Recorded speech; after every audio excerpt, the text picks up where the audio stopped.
We're speeding through with Forza Motorsport 2. Also, we've got Pokemon Diamond, Arm A, Combat Operations, Stuntman Ignition, Punch-Out, and Touch the Dead. Plus, we'll check in with GameSpot UK's coverage of Codemasters' recent... We're live and on the spot!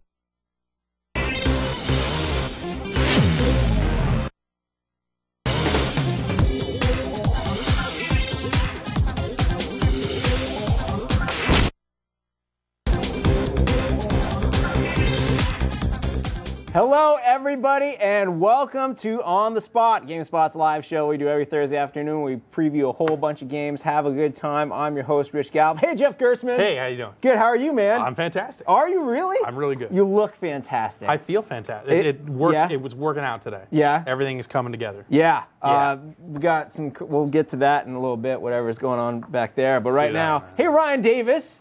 Hey, what's going on, Rich? Oh my goodness, the show. It's happening. That's excellent. Isn't it? I'm excited about it. We have a great show today. What's on the show today? All sorts of fun stuff.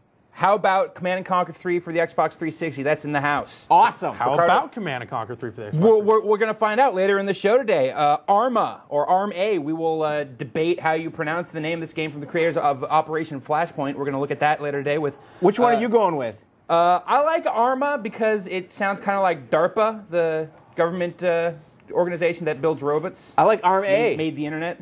You like Arm A? Why do you like Arm A? The A is capitalized. Yeah, it's a capital A. You got to say A. Arm A. Arm A. Arm A. You mean like kind of like A, like Fonzie kind of thing? Yes. It's pronounced awful name for a game.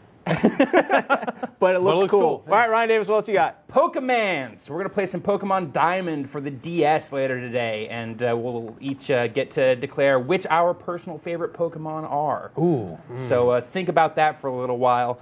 We also have Stuntman for the Xbox 360, Touch the Dead for the DS, which I'm very much looking forward to, Zombies on your DS, and Forza Motorsport 2. Never heard of it. It's a very highly anticipated Xbox 360 racing game. Brian Ekberg's going to be showing it off later today. And then right behind you, Rich, or actually I guess right behind Jeff, is Alex Navarro. What? What's he? I don't know if you noticed that. But, Hey, we're doing a show over here. You might want to get out of here. Hey, what's up, Alex? What are you doing? I don't know. I was hanging out in the studio and I was playing some Punch Out, and then you guys showed up. Awesome. Well, we're gonna let you stay back there, Alex. Okay. You're gonna play Punch Out featuring Mr. Dream. Who? Yeah.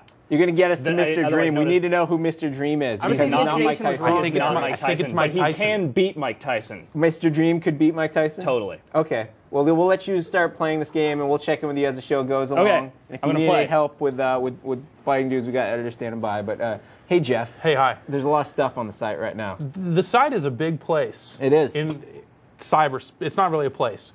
It's big though. It's got a lot of mind share in your mind. It's got a lot of space full of your mind. Anyways, there's an event in the UK held by Codemasters. Shell stuffing. Yeah. They make a lot of games. Oh, the UK makes a ton of games. Yeah, and we also have a GameSpot UK team. They write about a ton of games. We put that all together, and you get some amazing coverage of Codemasters press event. I think since it's GameSpot UK, isn't it like Codemasters? I believe they call it actually Cody's.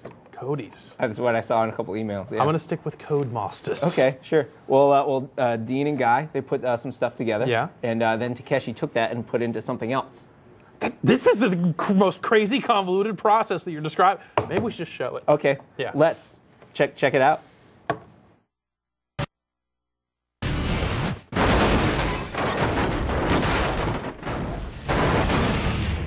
The Colin McRae series has been going for a number of years, and it's been hugely successful. And this is the first iteration that we're bringing to the next generation of consoles. And to do that, we really wanted to pull out all the stops and create a game which was of more universal appeal, global appeal. Now Colin's a big name in European rally and European motorsport, but perhaps isn't as well known in America.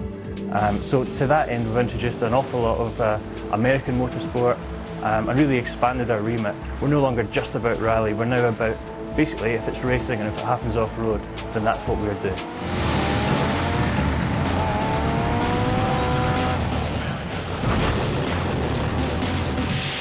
We spent loads and loads of time getting every environment looking and reacting in a real-world way. Basically, we've got a fantastic physics system.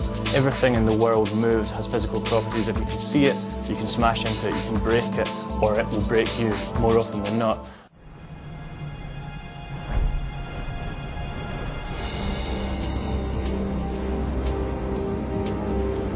In a distant land, an ancient evil awakens.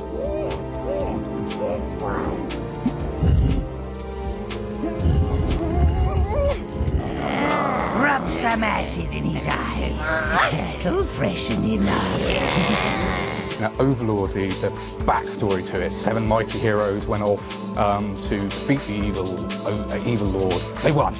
And that's where Overlord starts. So you are the reincarnation, the new Overlord, and your job is to defeat the now corrupted heroes, stamp evil's authority back onto the land. What makes it special, unique, is the fact that you do this using minions. You can have up to 50 of them, and they just do anything you want them to. You tell them to go attack a giant rock giant, they'll do it for you. Trash places, beat up people, they do everything that you want. The Swiss team, or what's left of it. Hey, there's something here.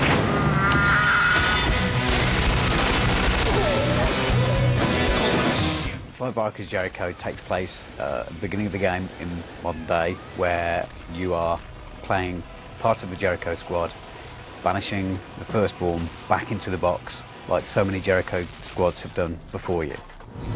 Alpha, Omega, cover him. So the story starts off with the Firstborn, which is an abortionate creation by God who screwed up, trying to make Adam and Eve, and he came up with the Firstborn, who was basically the seed of all evil. He's being cast into the depth of the box. Through time, the Firstborn tries to come back to wreak havoc on mankind and spread his evil everywhere.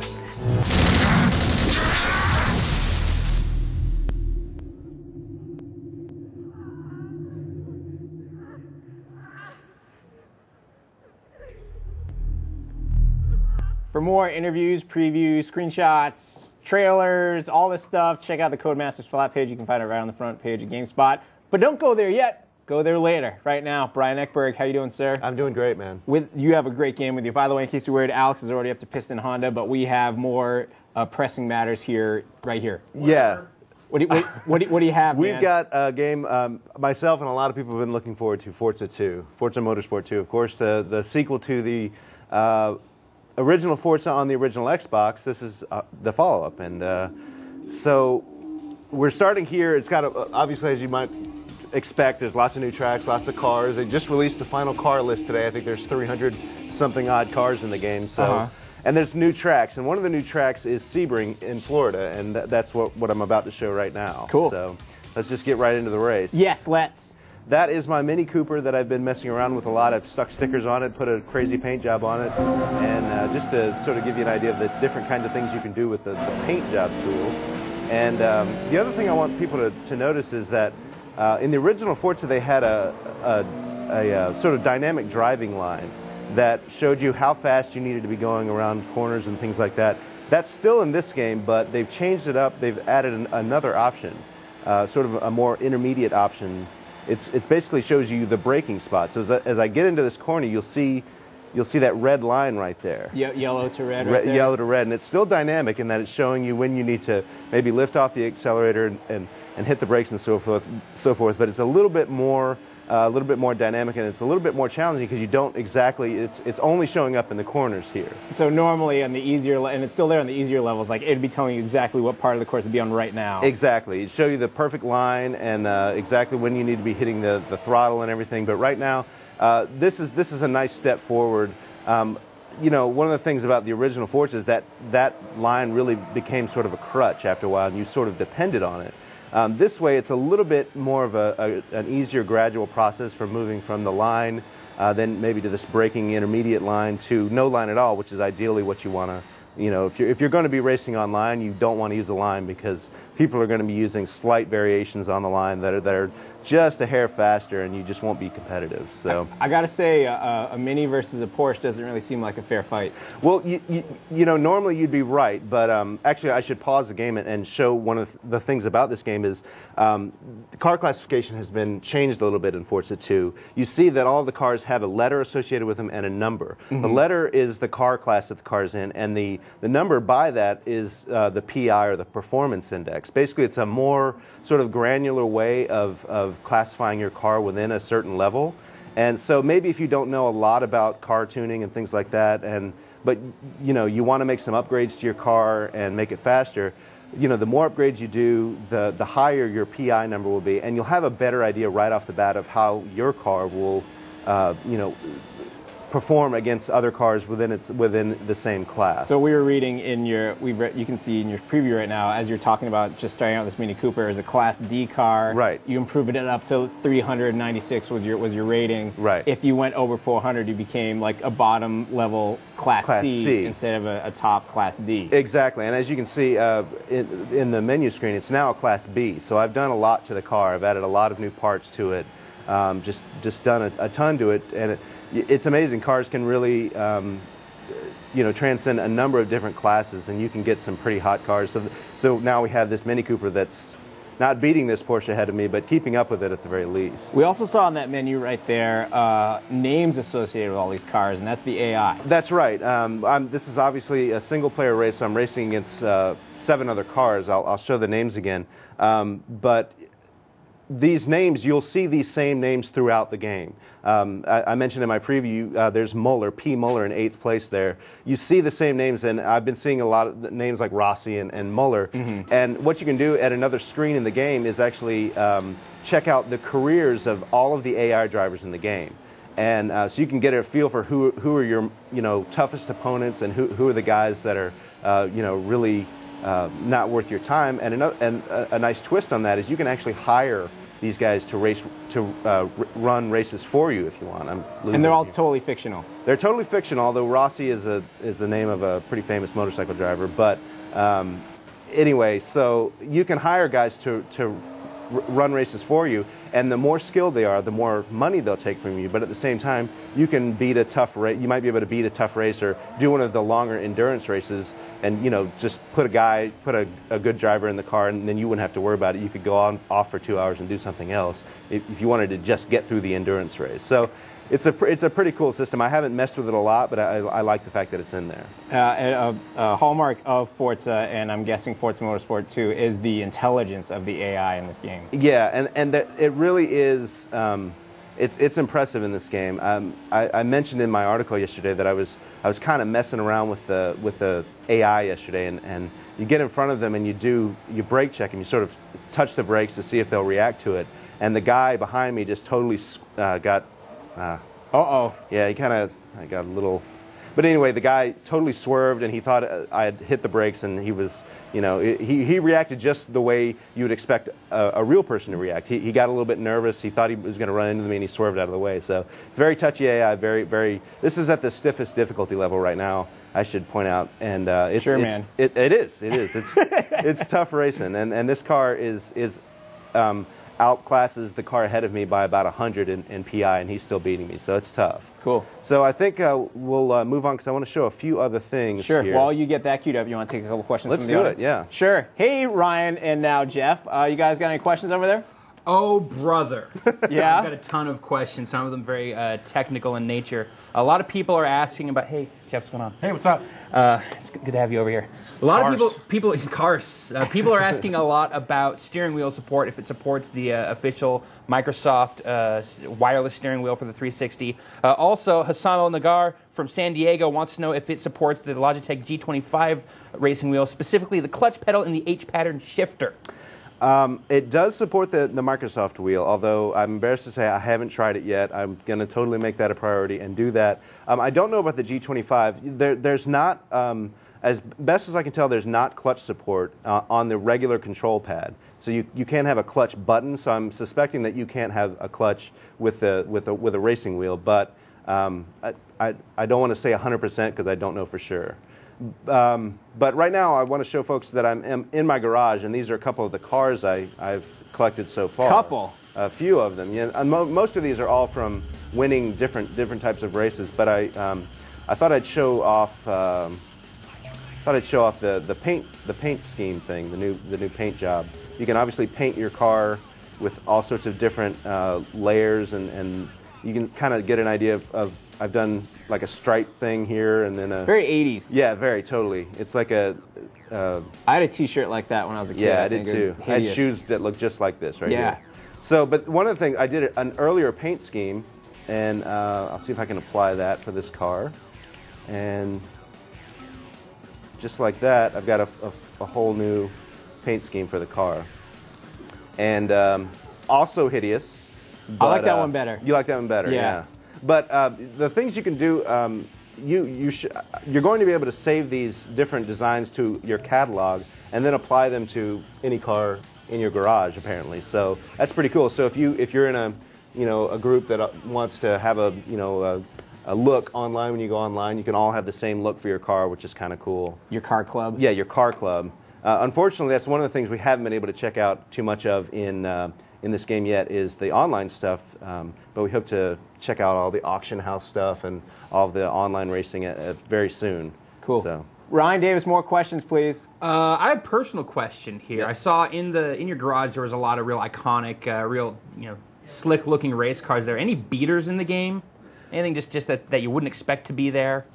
I mean, the cars here are all cars that you pretty much want to drive. They have cars like you wouldn't think that a 1985 Toyota Sprint or Trueno GT Apex is a great car, but it's actually very famous because it's the car that's at the centerpiece of the initial D manga, and it's a really great car for drifting. It's not a very powerful car, and it's not the fastest car on the block, but it's a great car for drifting around. So, how is the drifting in the game? The drifting is pretty good. I'm not like a really great drifter, but and I was actually checking this car out, especially because I was happy that it was in there, and it's real touchy as you might expect. And let's see a couple more cars you have. Yeah, so I've got this old Jaguar. I've got Lancia Stratos. This is of course an old rally car model, and then.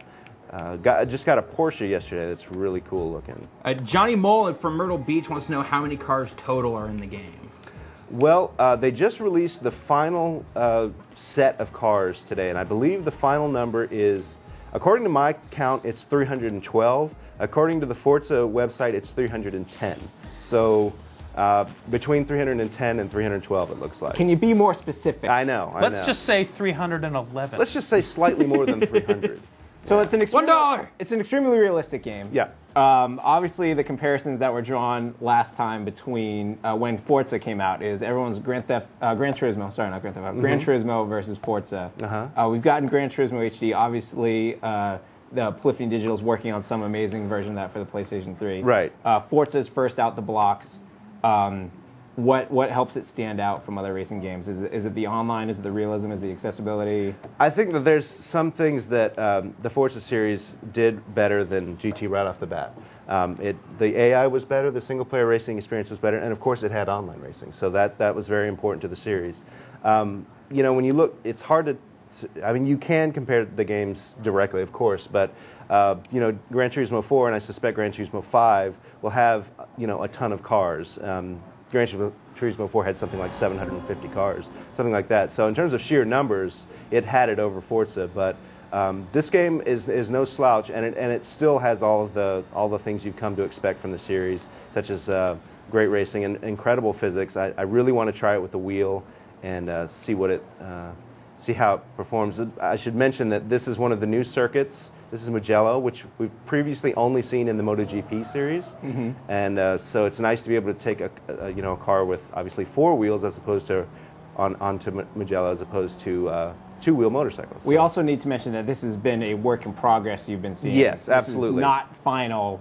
Although it looks amazing and done, this is not the final build of the game. The game is currently, I'm not driving too well, but it's due to come out in May. And so yes, you're exactly right. This is a work in progress, but as you said, it really looks really good. Well, we'll have to have you on to play it some more. Absolutely, I look Maybe we forward can to try it. like that 4-screen or 3-screen madness that they were showing off at GDC. Or that would be awesome. We'll have to do that. Well, People need to see that. Thank you very much, Brian Eckberg. My pleasure. You're not done with us. Cool. You're going to be playing more games soon. But right now, Fellas, Pokemons. Pokemon. Yes. We're going to play some. I don't know if you know this, but Pokemon is huge. Yeah. And it's still huge. It's not like some passing fad. Pokemon is big. Diamond and Pearl coming out next week, and we have Diamond version here, right? Yes, we have Diamond. I've been playing through it. I'm good 15, 16 hours into it, and it's long, like the Pokemon games are. It's an RPG. They're supposed to be long. It's an RPG. You're going to get a lot of value out of this game because it goes forever. So, I mean, other than being on the DS, what makes Pokemon Diamond and Pearl different than the previous games? Well, there is, of course, a whole glut of new Pokemon in the game. I think there's something like 103 or 107 new Pokemon that haven't been seen before. You'll see also, obviously, it makes use of the dual screens here. Right. It's hard to tell from here, but actually these buildings in town are polygonal, unlike everything's been flat 2D before. It actually does have some 3D elements to the graphics, and it does some nice kind of scaling action to it. It does. It's a very nice, very colorful looking game. So now the bottom screen here, is this... This is my Poketch, my Pokemon watch that you're seeing here. Okay. And it tells you the time, as you can see with the fun little Pikachu. It's later than 3:26. I know that, but this is inaccurate. So, but if I hit the little red button here, I can also scroll through some other applications. A sweet calculator? I have a sweet calculator, so that's a lot of fun. There's what appears to be a pedometer here, so it's how many steps you're taking. Look how many steps I'm taking. Which actually is useful because you have certain potions and spells, I guess you'd call them, that only really that work for a certain number of steps. Okay. So knowing how many steps you've taken since you did something is useful information. I've also got one that tells you the current status on all your Pokemon. There's one, this one with the crosshairs lets you know like if there's any hidden items nearby, and you actually get more and more of these little applications as you progress. Cool. Otherwise, it's Pokemon. You, all right. Talk to this guy, and he gives me a sweet new rod. Is that a good rod? That's a good rod. Right on. Can we see some fighting? Yes. Okay, well, you find some fighting. Rich, you got any questions over there? Oh, gosh. Questions. Kurt Bixby, awesome. Is outraged. Yeah. What is the total number of Pokemon in Diamond and Pearl? A lot. The total number of Pokemon in the game? Yeah. Is, I'm going to say it's about 493. It's in the high fours. A lot of Pokemon. So you're saying that this does have all the old Pokemon from the previous games? Yes, you will see familiar. This isn't just brand new Pokemon. I've seen Pikachu. I've seen Jigglypuff. I've seen lots of... But have you seen Wigglytuff? I have not seen Wigglytuff, but that's just because I'm not far enough into the game. All right. So here, this is kind of like, we've seen this sort of action before, where it's 2-on-2 fighting, where you've got two trainers that are coming at you. Okay, and, so now it's just use the touchscreen to select what moves you want to do. You can use the touchscreen, or you can just fun around with the D-pad as well. I like to fun around. I'm going to use the Flame Wheel, because that's a pretty boss move that my Monferno has. And then, let's see here, I'll use the Rock Throw from my Geodude. Other differences include, from past Pokemon, there are new evolutionary versions of different... I just destroyed Mime Jr. with that one, so that's a good move. There are different evolutionary versions of Pokemon, so Pokemon that you're familiar with will be able to evolve to another new forms. stage. All right. There's also, I think, probably the biggest new feature in Diamond and Pearl is the inclusion of online support. Okay, yeah, so you can get online and fight. You can get online and you can battle with other trainers. Obviously, you got to use the friend code system, so it's got to be buddies of yours. But then there's also a trading system, so you can post. It's basically like eBay for Pokemon. All right. You can just post Pokemon that you have that you want to trade. If you have like a valuable Pokemon or a rare Pokemon. I've got a coughing that I'm not trading away because it's so awesome. I think that's very rare, but hanging on to that's a good investment. It's high level. High level coughing. I gotta choose a new thing here. Self-destruct, dude. Let's see here. Well, now I got to roll out as the new one. Okay. So there are new attacks for old Pokemon as well? There are also new attacks for old Pokemon, and then, of course, you get new Pokemon, you get new powers, and you got to discard the old ones. Oh, gosh, I don't know what I want to do with this. Yeah, let's get rid of... Actually, no, I'm going to leave it. I'm going to leave it alone. Rich, what you got? Everyone wants to know about online. Yeah, so there's also voice chat support, which I haven't had a chance to really mess around with yet because it's not out yet. Right. So finding people to play with is a little bit tough. Sure. But yeah, so there's the whole battling system. Then you can also trade your Pokemon, and that's kind of the extent of it, to my knowledge. Right. How do you do it? menu stuff? There's like Leafy? There's a spot in one of the towns in Jubilife City, in which is one of the first towns Big you up. go to. We're #1 in Jubilife City. #1. You go there, and there's a part of town where you can go into that there's buildings that have counters that you go up to, and then they set you up from there. Cool. It's it's pretty straightforward. So now you're getting hit by Bonesley here? Yes. Bonesley is going to feel the fury. My Monferno is actually probably one of my better. I'm going to use Magnitude because that's just burly. My Monferno is one of my better Pokemon at the moment. He's a higher level. Pretty good looking attacks, you'd say, from what you've seen so far. Yeah, that yeah. little fire wheel thing there. One of the things I've noticed. See, he's strong against fire. He doesn't like that. We'll have a Magnitude But Geodude. 7 Earthquake, which hurts my guy. That's messed up. But then also is going to destroy Bonesley here, or Bonsley. Done. Super effective. The attacks are really good. The music's really good. Some of the sound effects are a little bit inconsistent. It sounds like there's some stuff that's been carried over from one too many Pokemon games in the past. But the colors look really nice. There's a lot of really nice just transitional animations from going into fights and getting out of fights and things of that nature. Can you maybe show, is the Pokedex, can you show us the Pokedex a little bit? Is that in there? Yeah, we can still pull that kind of look around here just real quick like. Rich? One last question here. Sure. Ramsey in Ottawa speaks for all of us. What's the difference between Diamond and Pearl? Different Pokemon. Pearl has a bow in her hair. Get right out of town. Really? That's it. Thanks for coming by. There's the Pokedex. Okay, quick look at the Pokedex here before we move on. Do you have Pikachu? Let's see Pikachu. I should. He's like number 25 or something. Yeah, I've got Pikachu. Jeff, you know a he's bit not about the number Pokemon. But do they renumber them? They may have. Or did I just not remember? All right, well. Psyduck, yeah. So there's plenty. Wurmple. Psyduck, cool. Yeah, there's plenty of recognizable. Trico. Okay, sweet. I have not found Trico yet. Trico. I have not run across Trico, but I'll let you know when I do. Cool. So that's Pokemon Diamond. Nice. Review for that early next week, and also coming out early next week. So. Early next week, so it's on. It's on early next week. It's on like Pokemon. Rich? Thanks, fellas. All right, we showed some wrestling stuff on the show recently, and we know the kids like wrestling, so we got more. There's an interview on the site if you haven't seen it yet. It's for WWE on the Wii. Get it? Vinny cut this. Check it out.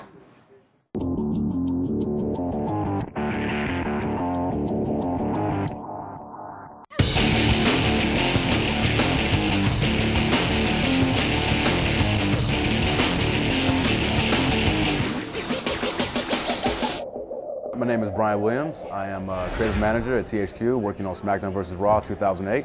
Superstar fighting styles are being introduced in SmackDown vs. Raw 2008, and they're going to dramatically change the way people play SmackDown. We're going to show off the Dirty Superstar. We have Randy Orton being the Dirty Superstar. He's going to grab a hold of the ref right here and use the referee shield. Now you have to actually learn the ins and outs of the powerhouse fighting style, the dirty fighting style, showman, submission artist, hardcore. Can't have, if we have an ECW, you gotta have hardcore fighting style.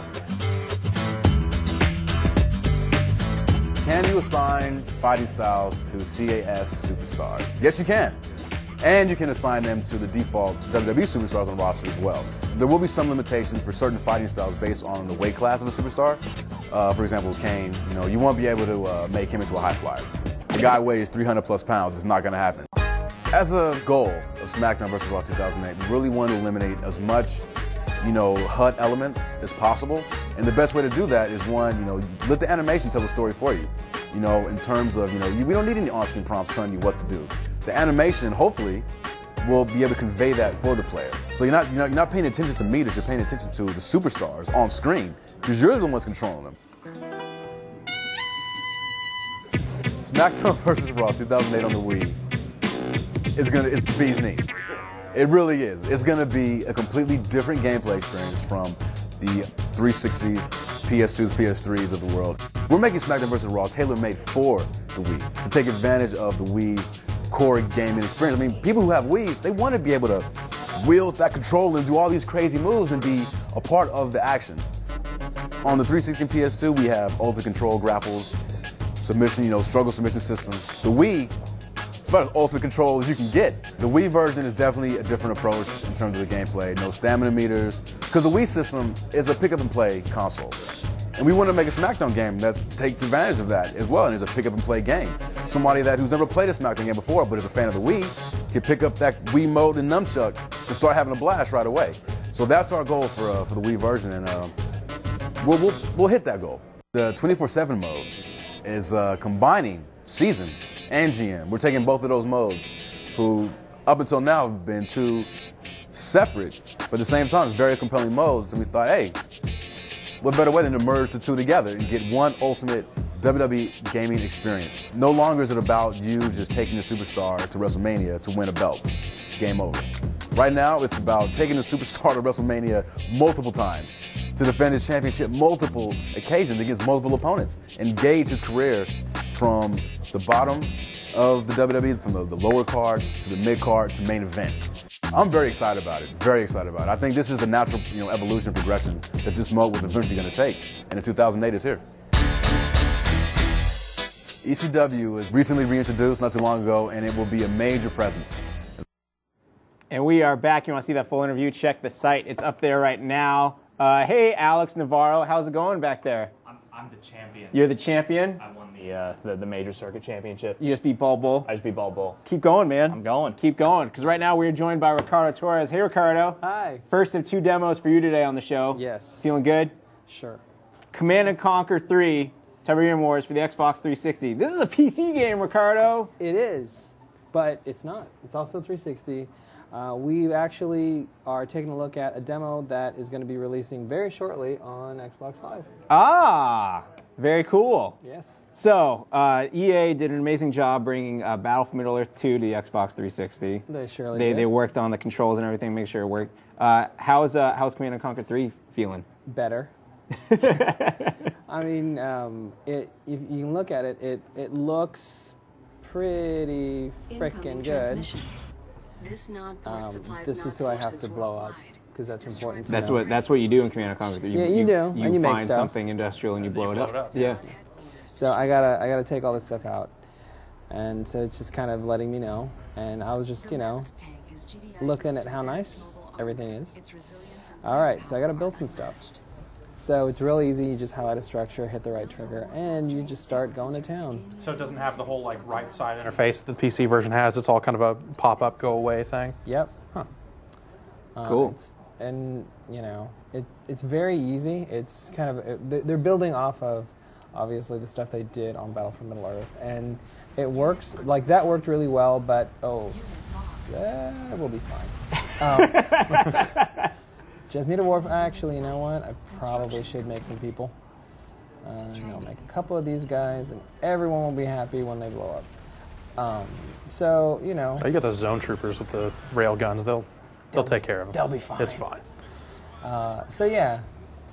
They really just improved on the great work that they started in Battle for Middle-earth, because that was probably one of the most playable RTSs on a console, because we know it ain't pretty. When folks have tried that before. When it goes bad, it goes way bad. It sure does. Definitely, the HD era seems to be helping with this. With the bigger screen, you can fit more into it. Yes. All those little icons in the larger bottom. HUDs. It doesn't have to be. Yeah. Exactly. There's space there for that. So what does the demo actually include? You've got 2 single-player campaigns and 1 multiplayer map where you can actually play against somebody. And I believe this actually has vision camera support. Cool. So you can actually look at people's faces while you are making... Or whatever they point the camera at. God help us all, yes, this is true. Have they made any significant changes to the game? Or did they just port it over from the PC? Jeff, you're saying the HUD's a little different. Okay. I mean, the thing I was wondering is if they tuned the difficulty at all, if you had heard anything about that, because, they have to make changes to the HUD and the controls, obviously, but do they then have to make it easier because the control is a little bit more cumbersome because you don't have hotkeys for squads and all that different stuff, right? You can make hotkeys and whatnot. Okay. Everything it's laid out pretty smart, It takes a little bit of getting used to, especially, obviously, if you spend some time with the PC game. But what they do have is actually really nicely done. And if you played Battle for Middle-earth, this should actually be really comfortable. The speed is, it's a little bit slower. Okay. But, it's not. Hold on, I'm trying to make some stuff. Y'all have to excuse me. No worries. You want us to buy some time for you by asking Ryan Davis for questions? You can. Hey, Ryan Davis. Do you have questions for Ricardo? I sure do, Rich Gallup. Talk slower, text out in the I have so many questions about Ask me Command & one. Conquer 3 Tiberium Wars. I don't even know where to begin. Okay, we're good. Okay. Could you, Alex Hatch from Dublin, Ohio wants to know if you could go into a little bit more detail about how the controls have evolved since Battle for Middle-earth 2 hit the Xbox 360. Well, if you check it out here, you've got the tab system that you had on the PC.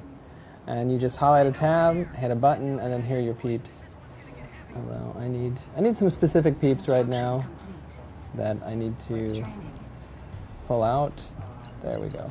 So the multiplayer option in this game, is it just the one-on-one, at least in the demo? In the demo, yes. In the actual final game, you're going to be able to have 4. And the cool thing is the vision camera is going to have everybody's portrait kind of there. And then when you win, it rearranges all the images. So like the winner is like the biggest one, so you can go out and whatnot. So I mean, or do something with the camera that's inappropriate. So, yeah, as Jeff would suggest. So no one play with Jeff.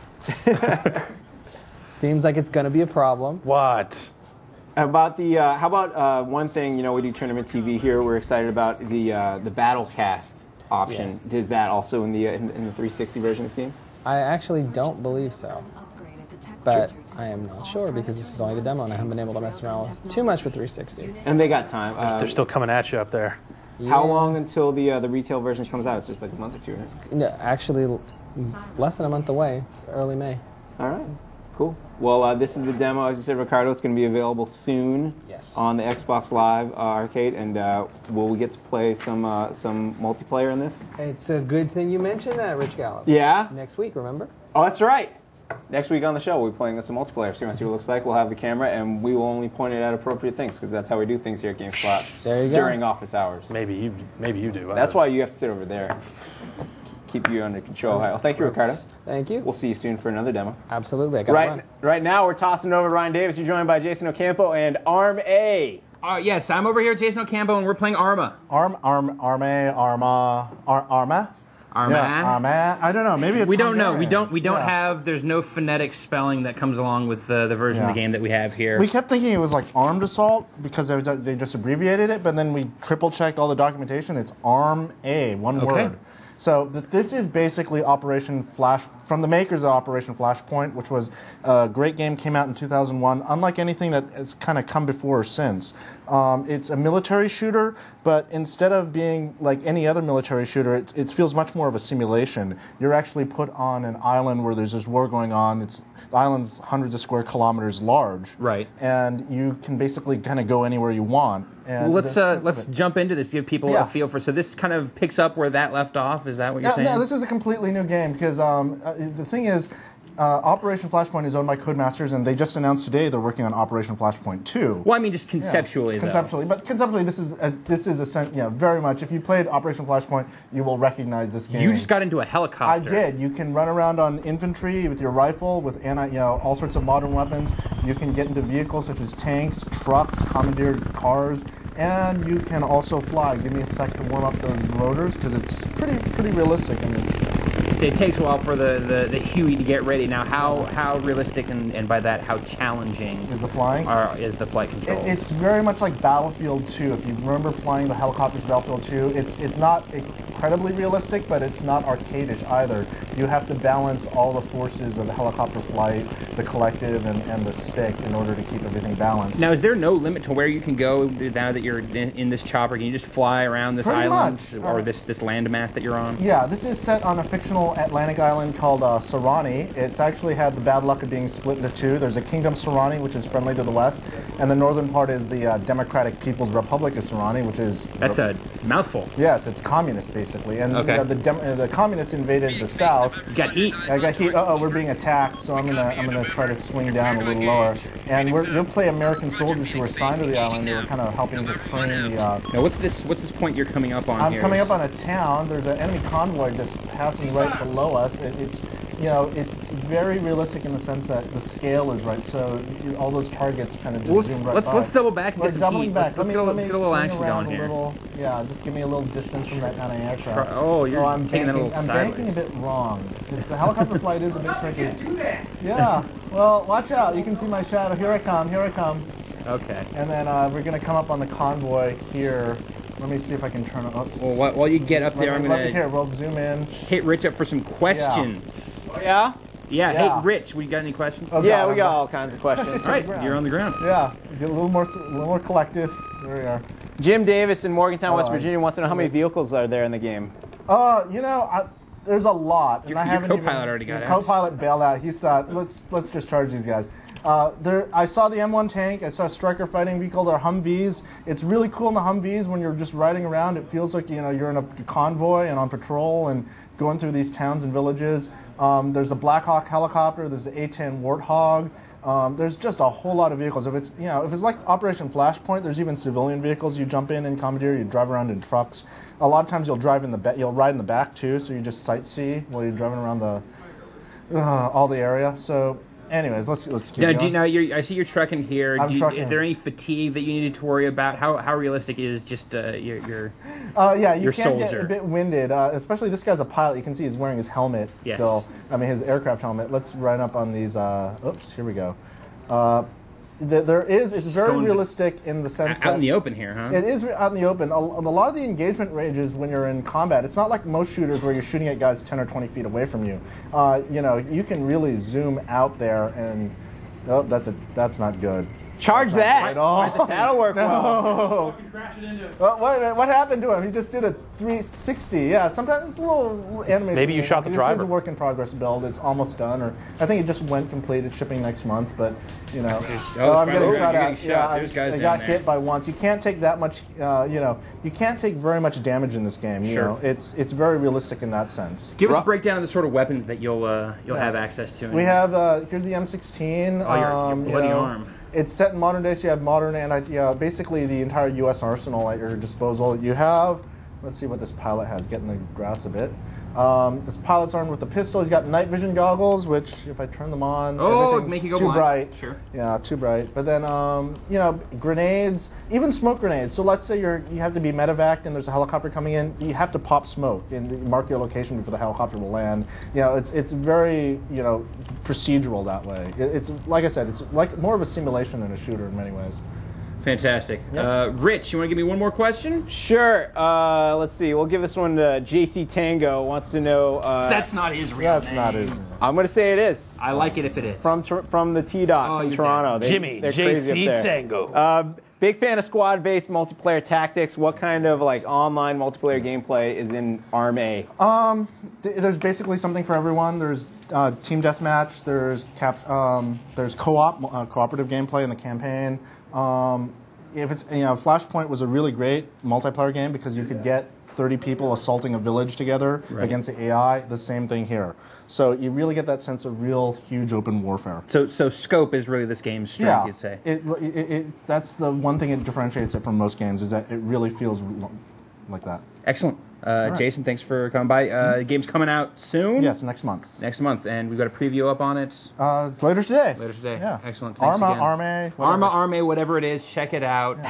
Coming soon. Rich, what have you got next? Well, just in case you're not getting enough shooters, there's this show. It goes up on Wednesdays here on GameSpot called Indie Development Black Powder Red Earth. The game is starting to come together for the fellas at Echelon Software. In case you haven't seen yesterday's episode yet, you should go check it out. But before you do that, here is a clip.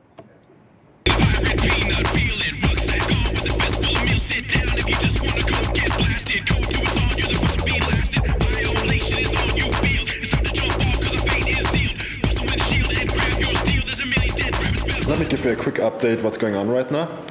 We are about 5 weeks before our demo deadline, and we just started discussing or placing bets how many cans of Monster we will have accumulated by then. It's just something has to go on this list. And no matter what you do, you're going to have that problem that we just saw and what we were looking at there. This way, we know that the texture maps will lay out very nice and evenly because the squares are about the same size on everything. This is actually probably where it would sit in the game, like if this was a first-person view. We decided or at least I decided that the map needed to be changed to something a little bit more accommodating to our current time projections.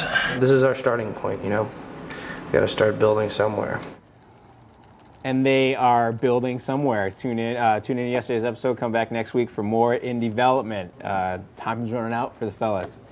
Before we move on to Brian Ekberg's demo here of Stuntman Ignition, we have to check in with our man Alex Navarro. Alex, how's the game going on back there, sir? I hate Soda Popinski, dude. I absolutely despise him. Yeah, he's not treating you well? No, so I'm now fighting Kristen Honda again because Soda Popinski sucks. I'm sorry. Do we need to bring in Aaron yet to help you out, or? Not yet. Not yet? Not Okay. yet. You let us know. He'll be available. I don't need any help. He's in the bullpen warming up right now. So this is Piston Honda number 2 you're fighting? Yeah. He still remembers your first fight? Yeah, he's not real happy about how that went down. Oh man, he's blocking that. His eyebrows are fast. They are. Any man that's shifting eyebrows like that is up to no good. Not to be trusted. Well, best of luck to you, Alex. But you love soda. It's totally soda. We'll keep checking in with you, Alex. You keep fighting the good fight, sir. All right. Right now, Brian Ekberg bringing Stuntman Ignition back.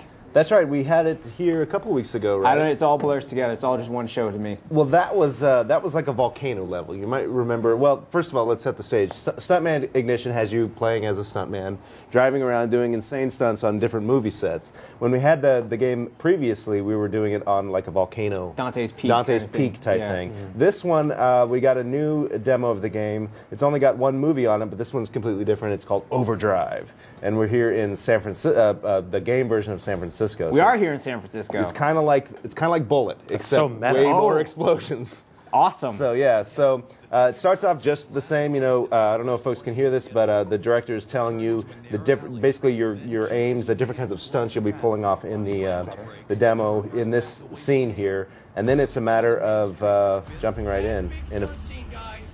We got some audio for you so you can hear the director's instructions. Exactly, because it's very important to hear what he's saying. Not a licensed Mustang, I see. No, but a cool car nonetheless. And so you've got these different point levels. The more, obviously, the more of the stunts that you pull off, the better for your score. And so you can hear the director shouting instructions as we go, and he's going to want me to drift here and crash through this window. Looks like the convention set, like Moscone or something. Yeah, it could be. We'll pass right by. I think it's this level that we passed right by Pac Bell. So. Oh, you got next. Yeah. You know, my dad owned the same Mustang that was in Bullet. I believe it was a '67 Fastback. I think it was the helicopter with the missile launcher was my favorite part of Bullet. Yeah. Steve McQueen drove the helicopter as well as the Mustang in Bullet. That's everyone's favorite piece of trivia. Yeah. So now they're asking me to stop and reverse and then wow, flip the car. I'm gonna have to start over, I'm afraid. Oh, well, maybe you got one more X? You got one more X. That was a pretty good stunt. Yeah. I would like to see that happen in a movie. That's gonna sell some tickets. You'd like to see a car magically turn upside down? Yeah, so I got to start over. It's real. It looks like this time, I don't think you had to do it too much in the last time we had. They're asking you to actually rub against the cars while you're doing it? Yeah, they're asking you to bang up against cars. In some cases, you're supposed to pass cars very close on a specific side, left or right. Yeah. So you have very specific controls and specific instructions in this game, and you don't have a lot of time to think. Everything's going on, real quick. And the director is literally just shouting at you as you go, and you're just doing your best to keep up. So it's very important to have the sound up with this game. The cars are flying everywhere. And not make you talk. Yeah, it's hard enough to talk and play, but to talk and play and do insane stunts, it's almost too much to ask. Oh gosh! Oh. Yeah. At least it's not snowing. You can hit San people. Francisco.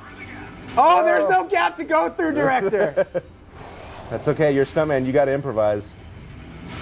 Oh, and you get caught in traffic sometimes. The name of the movie is Overdrive? This is Overdrive, and this is the first stunt. So the difficulty level in this game, it's there. Yeah. How about the frustration? It's there. Yeah. It looks fun, though, once you get it down. Once you get it down, and there is a lot of, it seems like it's going to be memorization. You just memorize what you've got to do next. But once you get it down, I imagine it's going to be pretty satisfying, because you can sort of watch your replay after you go, and after you do your run, you can watch your replay, and it's funny. I will say that the directors in this game, at least in this demo, are absolutely hilarious. They have some really funny instructions for you, and makes the game, you know, pretty enjoyable. Action movies like this, you get the young music director, you know? He's different. Oh, you missed the ramp. I just missed the ramp. X. This is not good. Scrape the SUV. Got that one. I think it was a little more than a scrape. Yeah.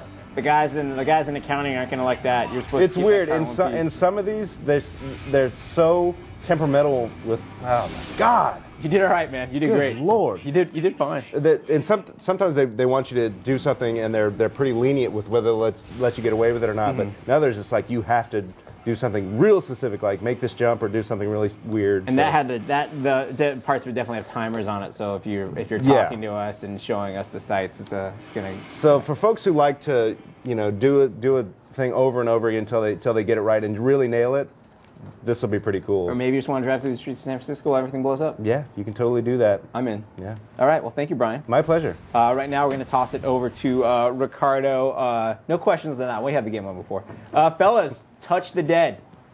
Yes, Touch the Dead. Show us where the dead touched touched you. you. Here. Hello. Ricardo's here now. You've got this And DS not Touch game the Dead. I do. from Eidos. It's called Touch the Dead. It's zombies. What's going on? It's zombies, prison, and shooting. Show us. I love what you've told me so far. I'm going to hit solo play, and All we're right. going to jump into it here. Yes, we're going to do a new game. Now, does this have anything to do with the House of the Dead games? No, but similar. Okay. So here are the basics of Control. All right. Basically, You shoot the screen, reload by dragging and dropping. Sure do. And then you select with the D-pad. Okay. And when you're on melee weapons, you slash. All right. And here's a little atmosphere for you real quick. This is a penitentiary, and this is who you are. This is number 1809. I believe his name's supposed to be Rob. Very good. Let's get to the zombies. I don't We mean are to rush going you, to get to but the zombies. Show me the zombies. Ryan, don't rush the man. Show me the zombies. It is noir style. Yeah, I get it. Atmosphere, building dread. Where are the zombies? Well, I'm prison full of zombies. They shamble, man. I'm tapping everything I can. But this is what we got. All right, here we go.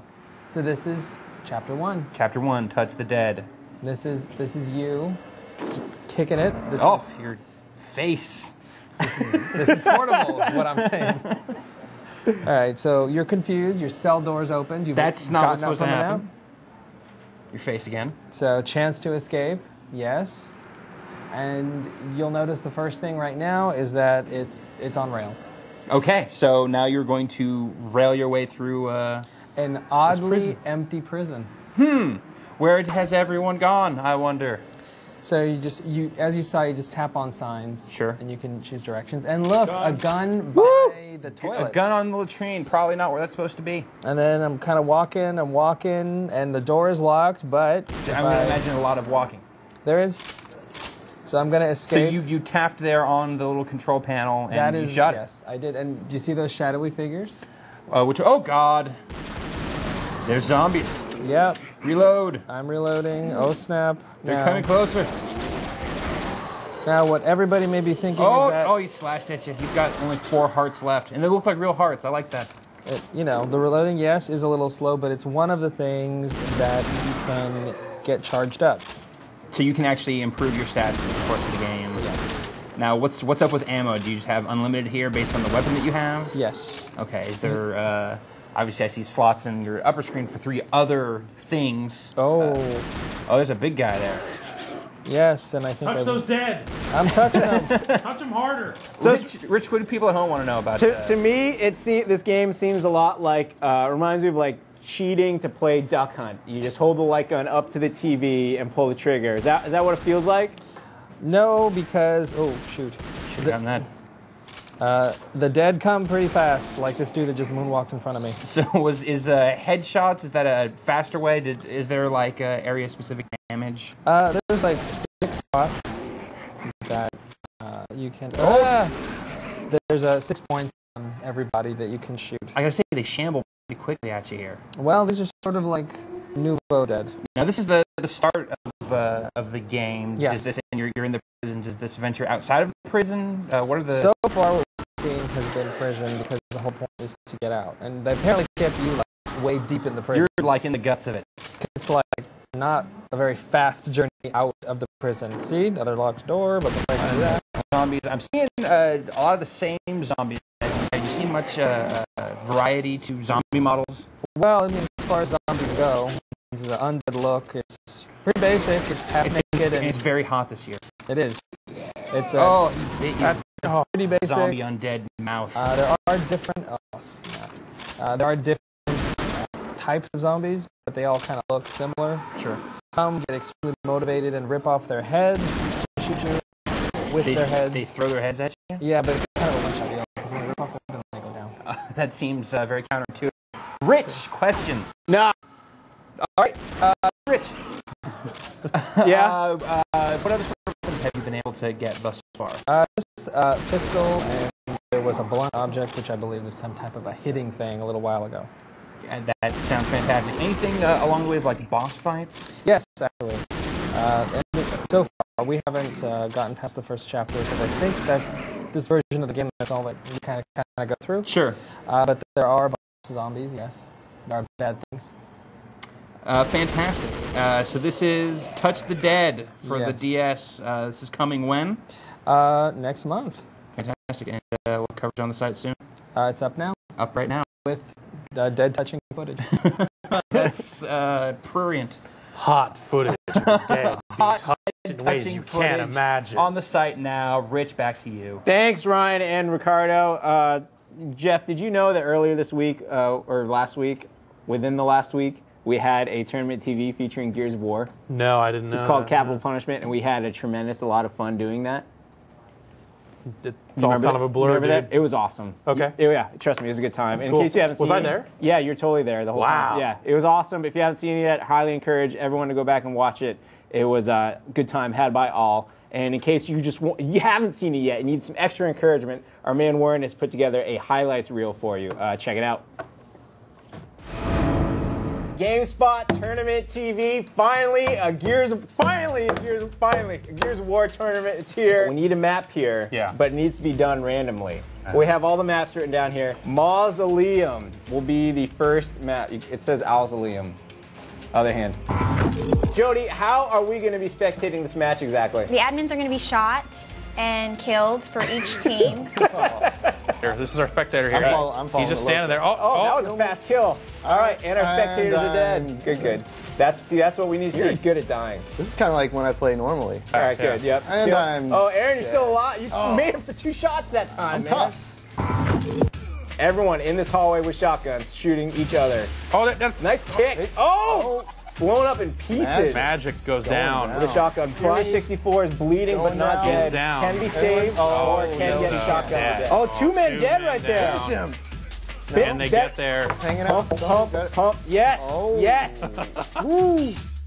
Leader on leader action right there. Can we get a curb stomp? Yes, we can. Oh, it's right there. Shoot. Oh, you got him down. But he's got a buddy right next to him. Oh, you can't revive that. Hey, thanks for the help, buddy. Oh, Munzie. Nicely done. Get Munzie the hat trick. Munzie, we want a 3. Yes! Yeah. Hat trick. Munzie. Final kill, first kill, second kill. Munzie. Great job, man. Man, these shotguns are He brutal. is really good at getting down and cover, then popping out for these shots here while still moving in on him. That's impressive. Oh, cut it in half. And down here. Just shot in half. Oh. That's brutal. All right, Fatal.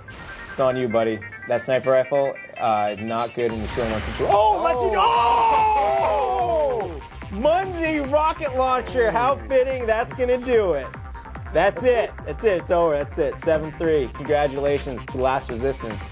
Yeah, you have won. They blew some guys up. Yeah. Thank you, Munzie. They shot some guys in the face. Munzie, great job, man. I like that. Well, congratulations to you and your team, Danye. Thanks for joining us in this tournament. That's brutal. It was brutal, and you should watch it. It was awesome, and we'd like to thank all the contestants who played, not just those in the finals, but we had a good time. And it was awesome. I jogged my memory watching that. I do remember being there. It was a lot of fun. And apparently, we should have called the boom shot not a rocket launcher, but a boom shot. Sure. Maybe. Yeah, because it's not a rocket launcher. It's a boom shot. Give me a break. It's a boom shot. Boom shot. Sorry. Yeah. Didn't use their cool names for standard shooter weapons. Yeah. It's a shotgun. It's a sniper rifle. It's a boom shot. There's a machine gun. As I was saying, we have not yet to begin our Gears of War tournaments. We'll have another one, I'm sure, soon. That game, people play it. And it is fun to watch and commentate about. Yeah. Now we got Alex out here on the couch, Al, though. Alex, why are you here, man? What's going on? I cannot beat Soda Popinski, dude. And we've actually just totally circumvented you. Now we got Aaron Thomas back there. Hey, Aaron. What's up? Now you've made some videos of the of you beating Mike Tyson, and now we have on the screen not Mike Tyson, but the legendary Mr. Dream. And it looks like it's me versus Mr. Dream there for a second. second. It did, but no. And now it's Little Mac against the legendary Mr. Dream. Aaron, what can you tell us about him? He's not from Catskill, New York. He's from Dreamland, of course. Yeah. And he's basically Tyson, just a little paler. I think this is the first time I've ever actually seen Mr. Dream. I think it's the first time a lot of people have seen Mr. Dream. That is not Mike Tyson. No. That sucks. Press go there, Aaron. Let's see. But he's of a mysterious age. So basically, I'm going to come on and embarrass myself. I beat him in the video, and now I'm going to do it live. No, it's fine, man. While you do that, you concentrate on that. That's what's going to happen. We don't need you to talk. Alex, you reviewed this game. How is it? Remember how Punch-Out is awesome? Yeah. Check it out. It's still awesome. Awesome. Yeah, I as far as like the Virtual Console games go, like it holds up better than a lot of them. Now wait a minute. I just want to point this out. That is not Mike Tyson, Alex. You know what? Here's the really shocking thing. It so doesn't really matter. It's like they fight the same. Like check it out. He's still totally getting his ass beat. Like the way fun he of would Mike if it Tyson was not fighting Mike Tyson. It was like punching King You're Kong right. in It the was like stomach. fighting Mike Tyson was never any fun, but Thrashing the Glass thought Joe. of being able to fight Mike Tyson is Oh. what kept me going. It what kept me awake at night. Aaron, you lost, dude. But he made it. It was a warm-up. He lasted a That minute was your 7. warm-up round? Okay. Yeah. Aaron, you keep warming up right now. He's so dreamy, I can't focus. You might remember a couple weeks ago, we let Aaron run around behind the scenes of On the Spot all day long, even starting on Wednesday, of what goes into making this show. And he is actually Did he edit out all the bad parts, the parts with the no pants? Well, he received our notes. Okay, good. Yeah, it's the full video will be going up tomorrow on the GameSpot Soapbox, which you can find from the homepage. The full video? The full video. Oh, jeez. We have a section of it right now. Though, Okay. That actually Vinny edited Aaron's video. We got all this meta editing going on. Today. Meta-editing. Yes, Yeah. meta-editing, totally. Ugh. Check it out. Coming up next, On the Spot. Hello, everyone, and welcome to Behind the Spot, a behind-the-scenes look at GameSpot's weekly live show, On the Spot. It is 3:15 on Wednesday. The show's probably about 90 to 95% locked in. You never know what amazing thing's going to show up on a Thursday. It's about 10:30. In about 15 minutes, we're going to have our on-the-spot meeting where Rich basically breaks down the show for us and tells us what we're going to be going over, who needs to do what, all the segments that'll be on the show. We got movies, we got games, we got music with Guitar Hero, we got break-in, we got graffiti, we got what? Yeah. I'm Frank Adams. I'm the studio manager here at GameSpot Live and ready for On the Spot. We have 4 hours and 50 minutes left. So I gotta get to work, Aaron.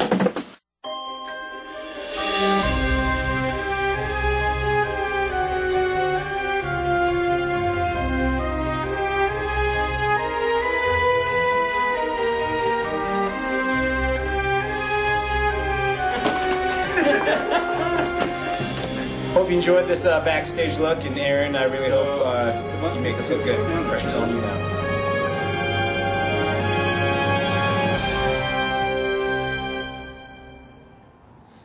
Man, Vinny made Aaron's video seem kind of epic. Yeah. Aaron, good luck to you on living up to that. But yeah, the full video, it's going to be nice. It's like over 10 minutes long, right, Aaron? 13 minutes. Whoa, that's a long video. That's That's soon. You get a nice backstage look at what goes into making On the Spot. It's really, really impressive. It was an hour, but I had to cut out all the no pants stuff. So yeah, it's a no pants office. It's a rule. Yeah, it's dog friendly. We don't want to do it. Yeah. But it's in the company guidelines. Aaron, I can't help but notice you're on the mat a lot back there, buddy. yeah, I was kind of hanging out. Yeah. Catching a quick cat nap. Now I don't feel quite so bad. Yeah, Mr. Dream's tough, dude.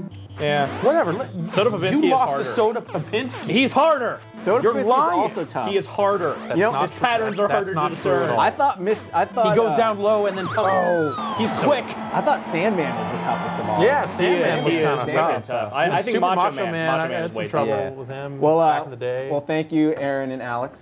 We look forward to Aaron's video tomorrow. Before we go, and we do have a very special guest standing by that we're going to show you in a second, but we have to remind everyone, vote for GameSpot on the Webbies. The Webbies, right? What are the Webbies, We're up Jeff? for a Webby. The Webbies are an online award. They have it every year. Every year they have the Webbies, and it's users go out there and they vote for the best on the web, and we've been nominated in the gaming category. Or one of the gaming categories. I think there's some for Flash game sites and all that other weird stuff. But yes, go sign up. It takes like a couple of minutes to just sign up and help us get another Webby. Yeah. Webby.com or Webbies.com. Dude, I have no idea. Try one of those. I believe it's do a search. We'll make it really easy for you. You can probably go to the vote for us for a Webby and go to GameSpot.com, check the forums, and I think in the forum announcements, like Jody or Kevin have told you, or Bethany have told you how to go to get there. Right, Ryan Davis? Sure. Yeah. Remember it's also Webby.com. Is it? It is Webby.com. Thank you, Ryan. Perfect. Ryan, you remember how last week I said we're going to have a very, very, very, very, very special guest on the show today? No, I wasn't here last week. Oh, okay. Well, Jeff, I you remember. that? Right. It's actually two very special guests. What? We'd like to welcome right now to the studio Mr. and Mrs. Tracy, Tim's parents. Everyone give a shout. Hey, it's a Tracy Hey! We're giving Mr. Tracy a beard watch, even though he only has the mustache, but it's a really nice mustache. That's part of beard watch. But like anytime parents come to see us at work, we totally appreciate it. And and my parents are going to be here next month. Maybe they'll be on camera too. What? Maybe, I don't know. But the Tracys are here. They're starting the family tradition here. Like, thank you both for coming by. Thank you very much, and we'll save you the embarrassment of being on camera with Tim anymore. So that's it for this week's episode of On the Spot. Make sure you come back next week. We're going to be playing some CNC multiplayer, and we do have some pretty cool stuff. It is April. There isn't a lot going on, but we do have some really cool stuff. There's a lot going on the spot. There's a ton going on. Yeah. Things are happening. You want to miss it. Aaron, you haven't beat that dude yet, have you? Yeah, I was hoping that maybe Tim's parents would come give us a shot. They're only out here. You keep trying, Aaron. You'll be all right. Alex, thanks for coming out, man. No problem, Appreciate the towel. Ryan Davis, great show, sir. Hey, thumbs up. Ricardo Torres, Brian Eckberg, Jason Ocampo. Couldn't have done it without all of you. And I'd like to thank you for watching. Is that it, Jeff? I think that's Did it. I thank you? No. All right. Well, my name is Rich Gallup. Thanks for watching. We'll catch you next week right here. Thanks, Jeff. On the Spot. All right, guys.